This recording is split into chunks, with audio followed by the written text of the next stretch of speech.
I am the Associate Director of Advanced People Analytics at EY. I'm part of a team that's internal. So the work that I do is related to all of EY employees on a global scale. So today we're going to talk about research methods that work.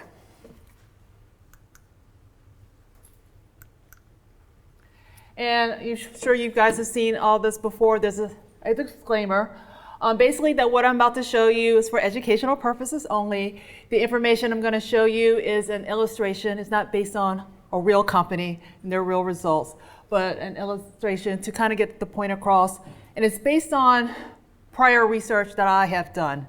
So these numbers aren't just randomly made up. I do think that the illustration will really give you a clear idea of how you can best put together an assessment in answering some of these research questions.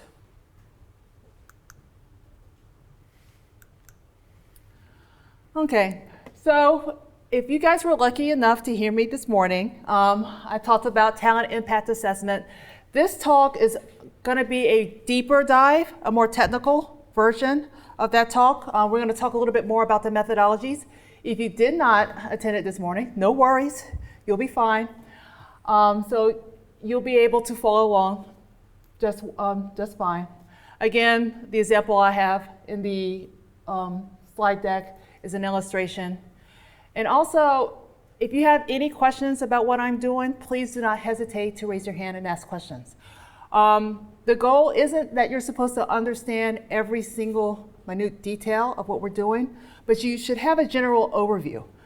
And if you're not grasping the general overview, you're probably not the only person in the room, which means I'm not doing a good enough job. So please raise your hand and stop me so I can explain it a little bit further for you. Okay, so I just put numbers on all of your tables. And we have 3 questions here. So guys, I want you to take notice of 1, 2, 3 questions and write it down, because we're going to be using that as part of our example later in this talk. So our first question is, we would like to know if the new pilot training program we put in place last year in our French plants led to added value. Our second question, are we keeping our best employees? If not, what can we do to improve our retention of the best employees? And our last question, are our pay for performance and rewards appropriate for employees' positions and responsibilities? Okay, again, when you're given a loaded question like that, obviously that's not a yes or a no answer. You're gonna have to come up with a very detailed response to this question. Now, how do you do that? Well, as you can see, the questions that are asked, the C-suite, the executives really want to know primarily 3 things. Based on those examples, whether the new training, the retention of the right people, and the total compensation of these people are positively impacting business outcomes. In other words, how is this impacting the total net revenue, the gross margin, and production efficiencies? So when you're thinking about putting an answer to these questions, you need to keep in mind that at the end of the day, it's really about business growth.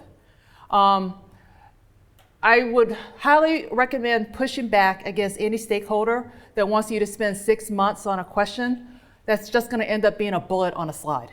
That's not going to add value to anybody. It's going to waste everyone's time.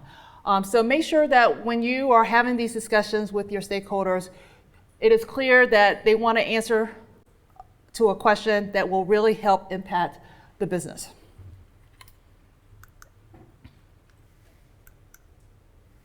Okay, so first of all, scoping the research project.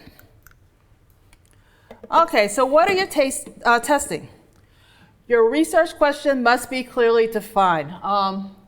Make sure that you and the stakeholder clearly understand what you're hoping to achieve and how they hope to use the results for making business decisions. You're gonna need the right staff, meaning people with the right skills.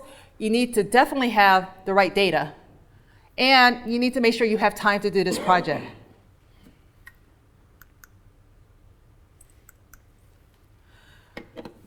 So how does it look? You also need to start thinking in the very beginning the results that you are going to get and how the stakeholder is going to use those results.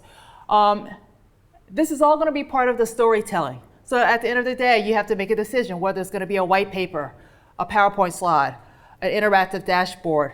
And you're going to have to make sure that when the stakeholders use this information, it becomes very clear, very quickly, the answers that they need in order to use it for any business decision that they're going to use. Also, you need to decide early whether or not this is going to be a one-time project or if this is something that's going to be updated annually. Like, for instance, global retention. Do they want to know what's the global retention probabilities for the company on an annual basis? You don't want to wait until the project is already done and then decide that it's going to be annual. It just makes everyone angry, including IT people and the stakeholders, because you're going to waste a lot of time going back to get that set up.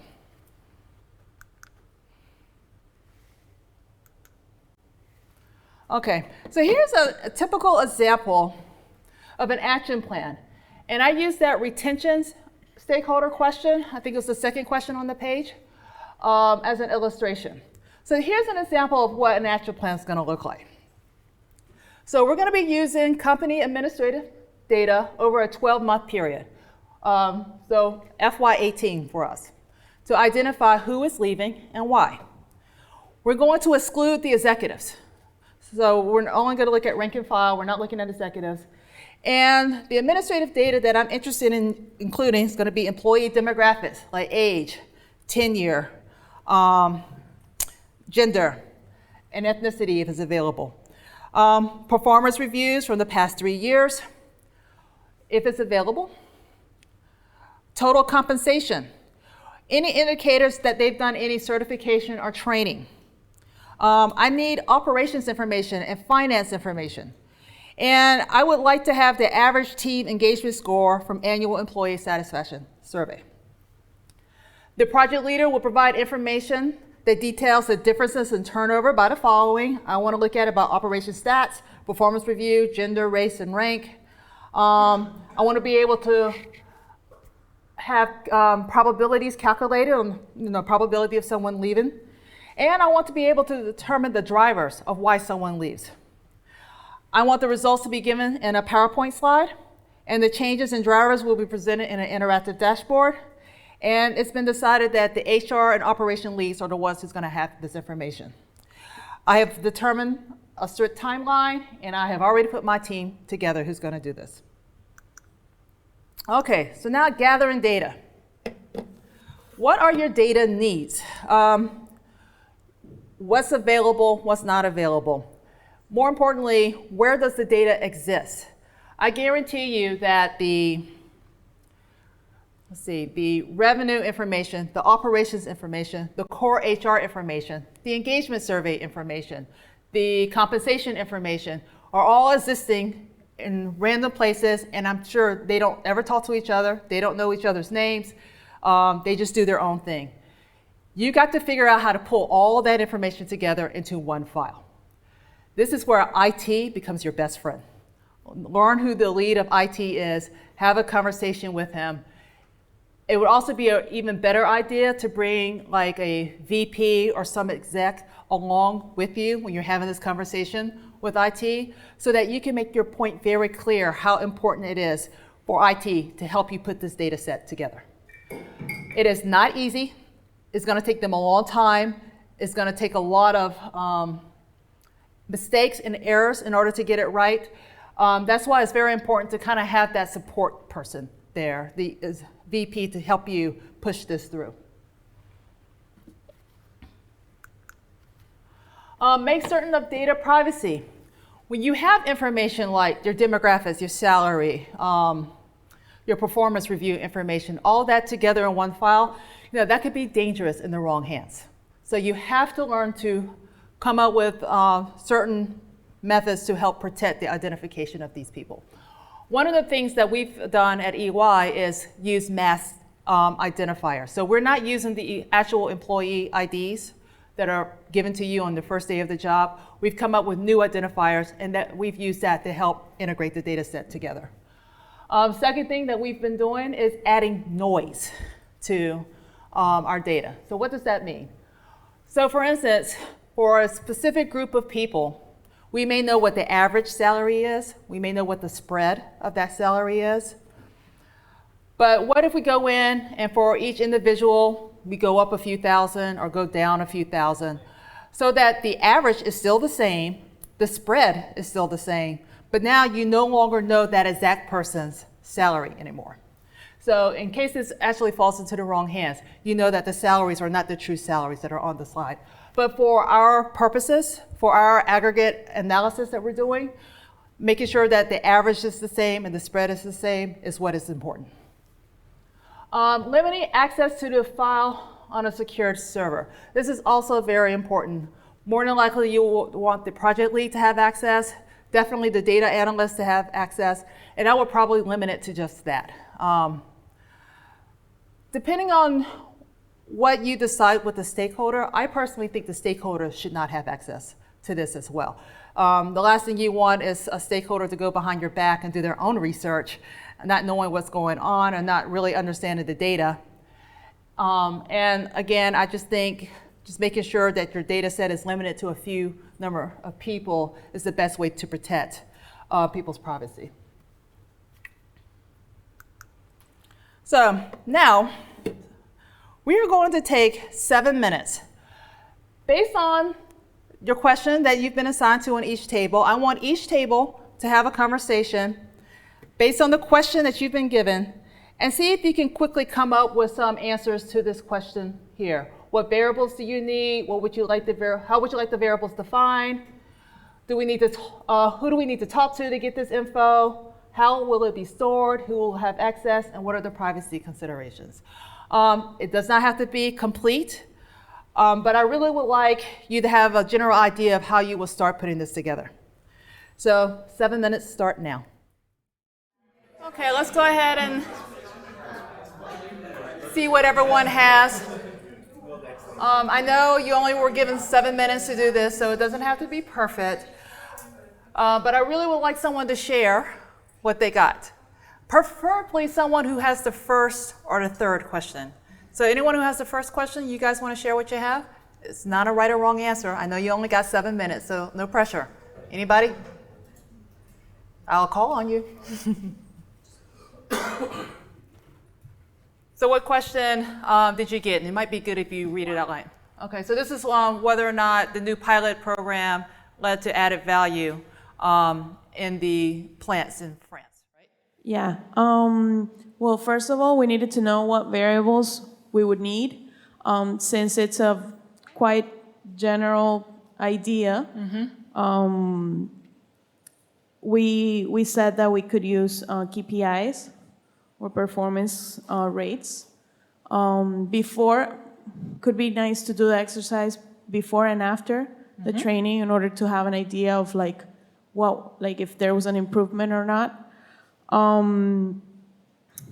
How we would like the variables defined, well, we assumed a lot here, but we figured a good point would be quarterly, and also per plant. We assume there are more than one plant. And what type of variables are you going to measure as a measurement of success?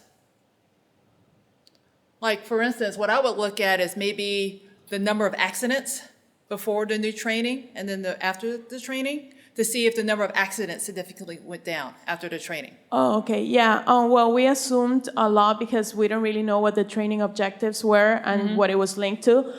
We looked at it more as a productive way. Okay. We thought it could be something linked to productivity or... And it could also be, return on investment. Their productivity, how many things are produced within a certain day, has that improved from before the training and after the training?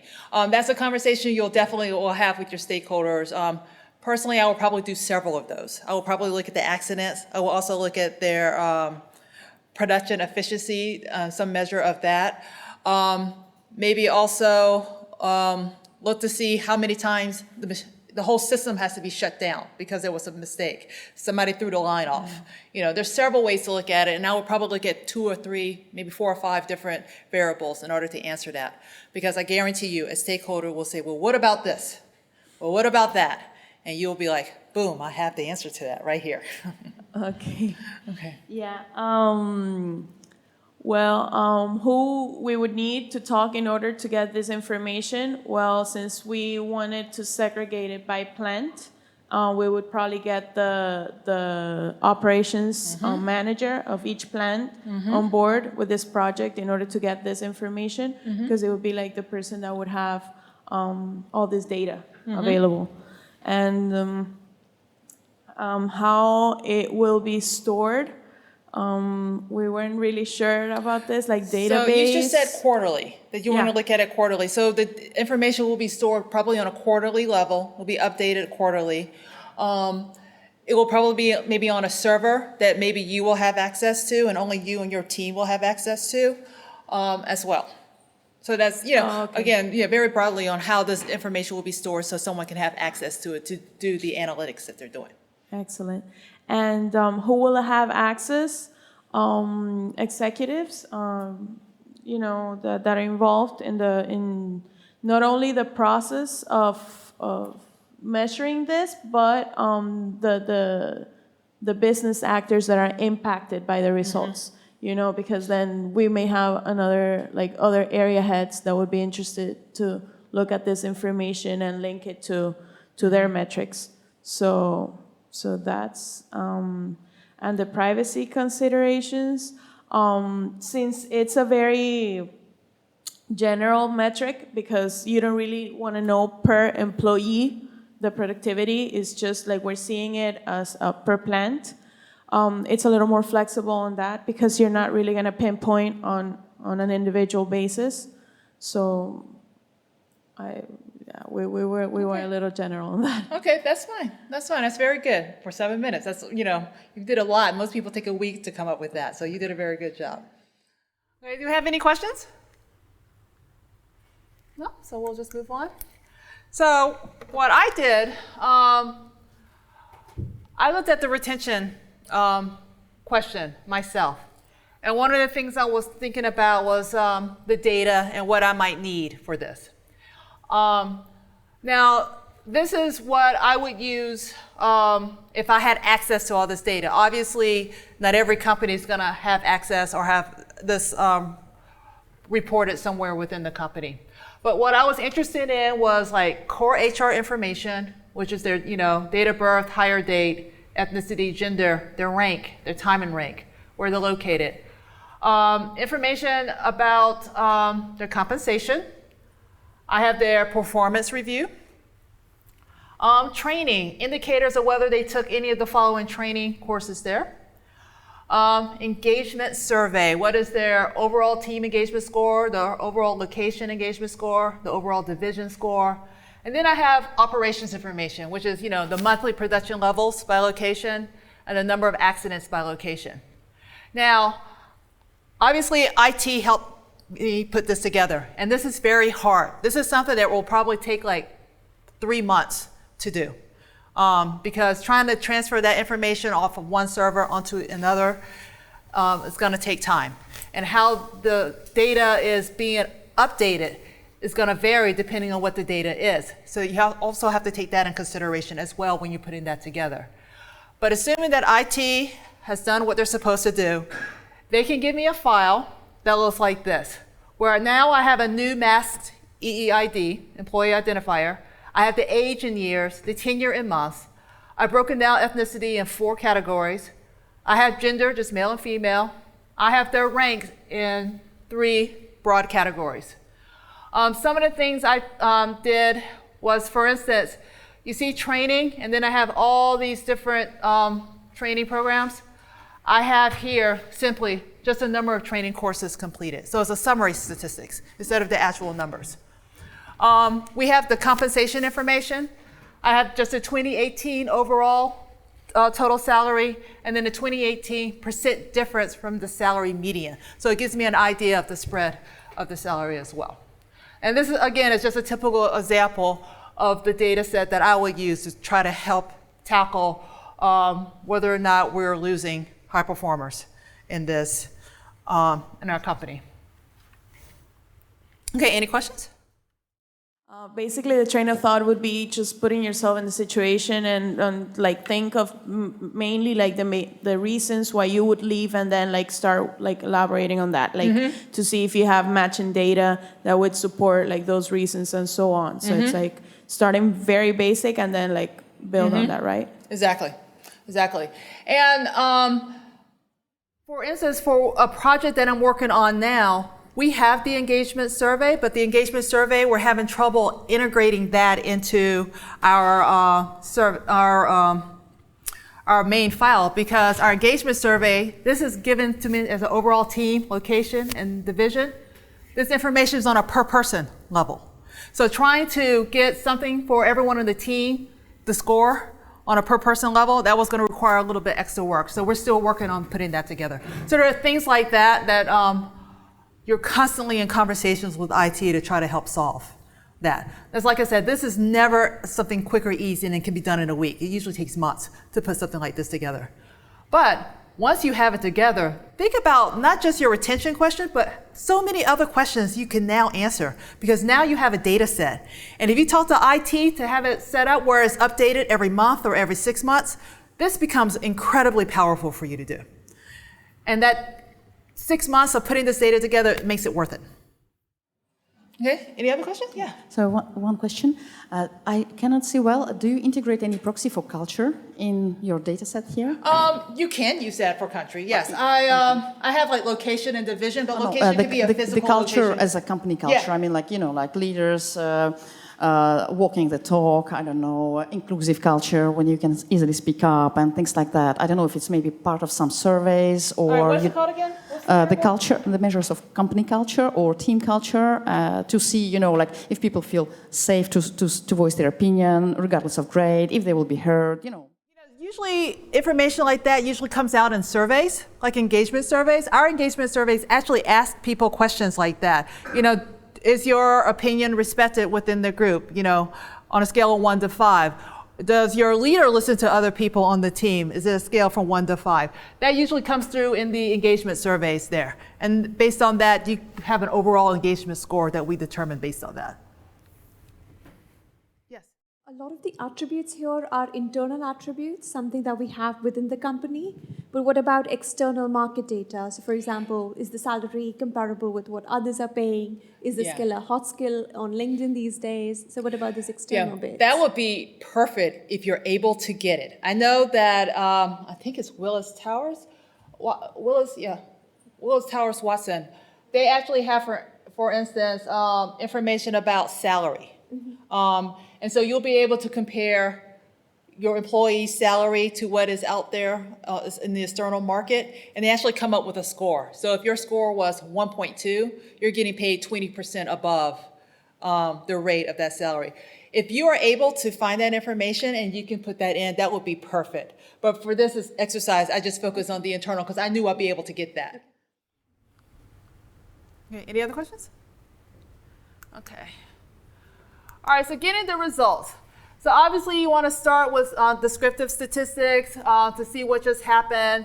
You're going to be looking at predictive statistics and establishing, finding drivers.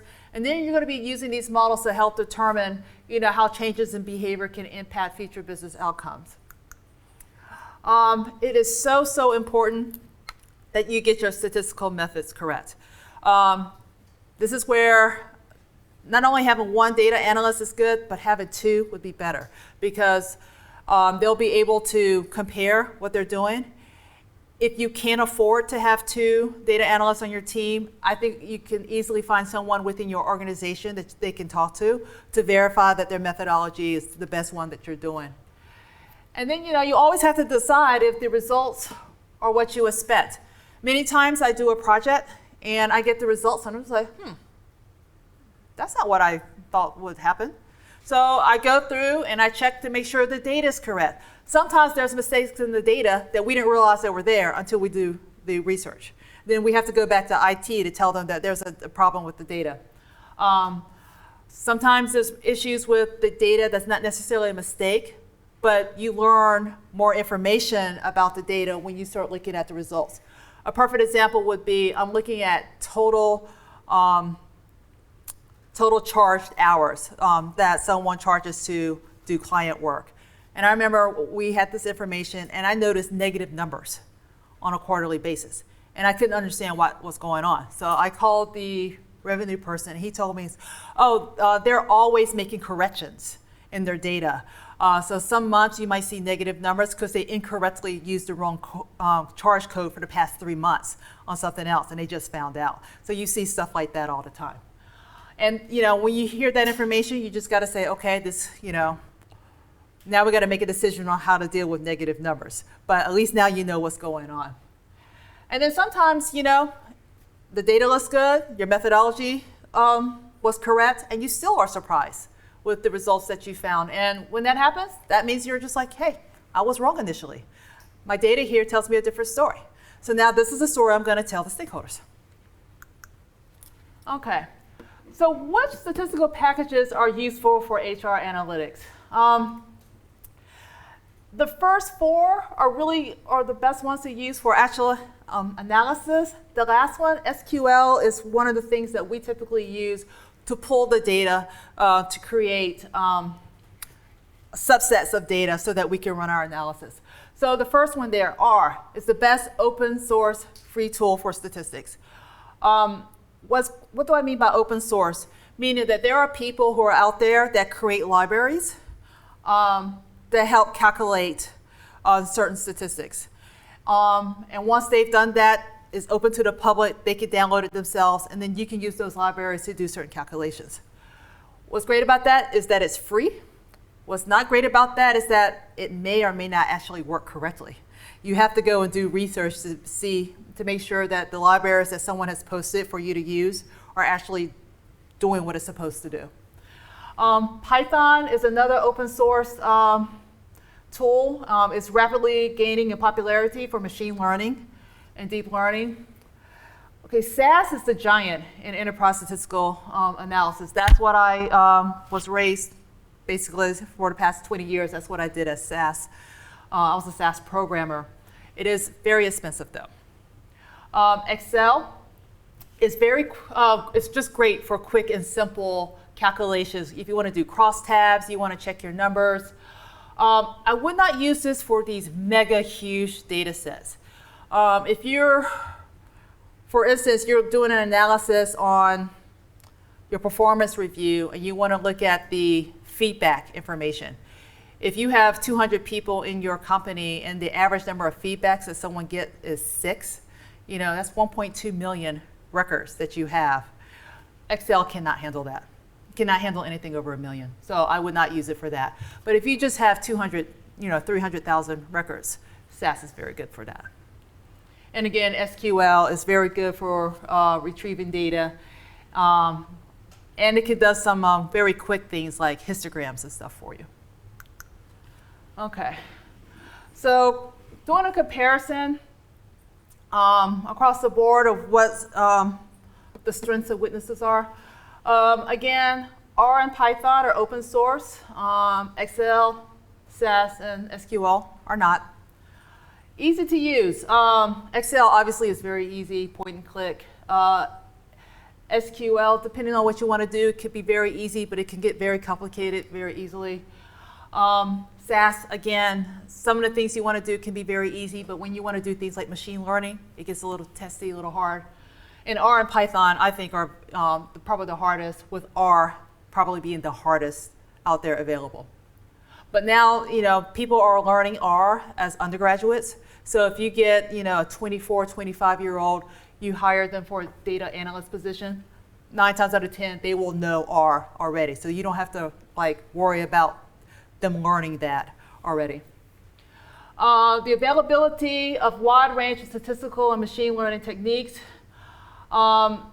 Excel and SQL obviously does not have that. R and Python, they have the libraries available. Again, you're going to have to be careful, do your research to make sure that the libraries work appropriately. And also, the problem with some of the libraries is that when R or Python update itself, the libraries, the links may break. So you might have to find another library to do what you have already did. You got to update your code as a result of that. SAS does not have that problem. They're really good at controlling the processes that are in there, and SAS JMP and Enterprise Miner is really good for them. So price. R and Python is free on your desktop. It is not free, however, if you use your server. There's a cost to that. Excel, again, that's usually part of your purchase of the Microsoft Office that your company probably already has. SAS, typically an annual license is required, and it can be very pricey. It depends. Sometimes if the company is large enough, your company can negotiate to have the company just pays one fee, like something ridiculous, like $3 million, and anyone can download SAS. Or if you do it by a per person basis, it might be something like $10,000 per person. It is very expensive. These programs and how they interact with Tableau and Power BI integration. So to use this for some of your interactive dashboards or to create PowerPoint slides. All of them can be used except for SAS, where it's only Tableau right now. That can be integrated with SAS. I'm sure they're working on integrating it with Power BI, but they're not there yet. Okay, some of the techniques that are popular applications here. So say you're interested in retention. Well, one of the ways you can answer that question is using a logistic regression. You can use an SVM, that stands for something vector machines. It's a form of structured learning. And then random forest is a methodology, it's a type of machine learning. It's basically a decision tree. Engagement survey analytics. Now, you can already use any number of tools to look at the distribution of an answer and so forth. But say you were interested in looking at the written feedback. Well, you can use sentiment analysis and topic analysis to do that. Identifying top talent and recruitment. Obviously, you do logistic regression, SVM, random forest. ROI in training and development. There are several ways you can do that as well. ROI calculations, difference in difference analysis, significant difference tests. If you don't know exactly what they are, that's fine. Your data analyst should know what that is. And then gender pay inequity. You can also look at logistic regression, machine learning, such as SVM or random forest, or you could just do statistical significance tests. Okay, another exercise for you guys. Again, based on the question that you have been given, take 7 minutes to discuss the following as it relates to your business. So, what tools are available for your staff? Do you have an analyst or several analysts who can do the work? And if you don't, see if you can determine how many you might need and what skills that they need. Trying to decide, what type of analysis you can do. You can look at the other page, and I'll put that up for you to kind of help you with that. And then what are the challenges? So if you need like this as a page to kind of help you guide as to what type of work you want to do. 2 minutes. 2 minutes. I'll let you have that for a minute. Okay? And then go back to the questions. Okay, 7 minutes. Okay. Because I don't want to run over time, I'm going to go ahead and continue on with the slide deck. And I'm going to use the retention stakeholder questions to kind of give you an idea of what I did to kind of help answer the question that we have. So remember, first off, visualization is key. You should be able to look at something and very quickly understand what's happening. So for the retention stakeholder question, I wanted to look at what just happened. So I did some simple calculations, and just by looking at this, you can kind of see a story forming. So let's go over here to the far left. I looked at the turnover rates by performance rating, and I saw, wow, the highest performance people are leaving at a higher rate than anyone else. So the initial, quick answer to that question, are we losing our best people? Yeah, you are losing your best people. The top right here gives you the reasons why they left. This is based on the exit survey. And you can see that there is a difference between the high performers, mid-tier, and low performers. The high performers said that they wanted a better work-life balance, and they either got a promotion or a higher position at the other job. The low performers said they actually wanted a less demanding job, better work-life balance, and failure of friends at the company. Here at the bottom, I looked at turnover rates by division and gender. And one of the things that popped out to me was that in operations and research, the women had a much higher turnover rate than men. Now again, as I said before, this is just an illustration. This is not a real company. But I think just by looking at this, you get a clear sense of what's going on with this company. And I think what you see here is not surprising, let's just say. Okay, so now we're going to take it to the next step. And how likely will people leave now? So now we're going to do a predictive model. And we're going to do a predictive model using a logistic regression model. My dependent variable is retention. 1, you leave. 0 is you stay. You're going to have your independent variables based on that long list that I had put together. I showed you before. HR data, finance data, operations survey data. And then we're going to calculate the probabilities for the same people within the same region, division, and rank. And I do that because the last thing you want to do is compare the probability of leaving someone who is like a senior person who's been there for 12 years in operations. Compare this to someone who's 24 years old, a female, and they're in HR. So I think you want to try to create these probabilities for like-minded people based on where they work, their rank, and so forth. So you look at this and you're just like, oh my God, what is this? This is exactly what you do not show a stakeholder, because they're going to look at that and they're going to freak out. But this is the results of the logistic regression, and what we have here are the marginal probabilities. Now, how do I take this information and use it so that the stakeholder can understand? Well, here I think I have about 10 variables.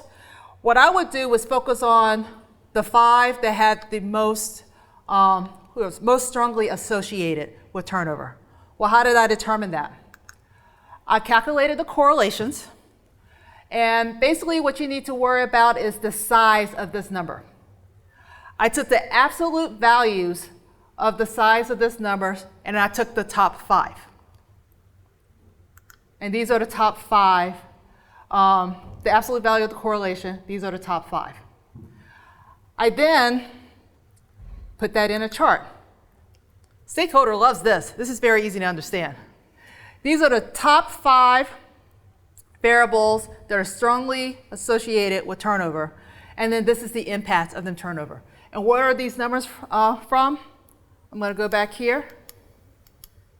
It comes from this page. So if you see here, average weekly number of billable hours is over 40 hours. 0.06? It's 0.06 right there. So that's where those numbers come from. So this here tells you a lot of information. Okay, so what did we see based on that previous slide? We saw that people who have more billable hours, have high sales, and low engagement have a higher probability of leaving. So one has to wonder, is the reason why the best performers are leaving? It's because they are also the lowest engaged. So how do we go about in answering that question? So one of the things I did first, I wanted to know how many hours were people actually working in this group. And I saw, wow, we got 35% of the people putting more than 55 hours a week into the company. That alone is very alarming. The second thing I did was look at, for all the different levels of average billable hours, I looked at their average engagement score and their average billable, the performance score and then the average engagement score. So over there on the left, I noticed that those that had the highest number of hours, 56 hours or more, their engagement score was only 3.6.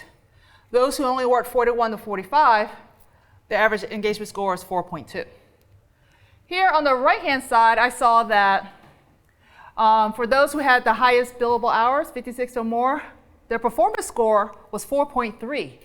But you know what? I was a little surprised that for those that had less than or equal to 40 hours, their performance score was 4.0. There's not that much difference between the highest and the lowest billable hours there. Okay, so then I looked at, by the different levels of average billable hours, I compared their percent of vacation not used and actually the probability of leaving. So on the left-hand side, for those who are 56 hours or more, on average, half of their vacation is not being used. But for those that are working less than 40, only 10% of their vacation is not used. And then if you look on the right-hand side, the probability of someone leaving, for those that are working the most hours, the probability of someone leaving is 0.41. For those who have less than 40 hours, the probability of leaving is 32. I just think it's interesting that on either side, those are fairly high. But those with 56 hours or more, that's the highest. So what does that all mean? Well, it shows me that high performers are working a lot, not really receiving a lot of credit for these long hours, and are losing their vacation time. So as a result, it looks like they're getting burnt out and leaving.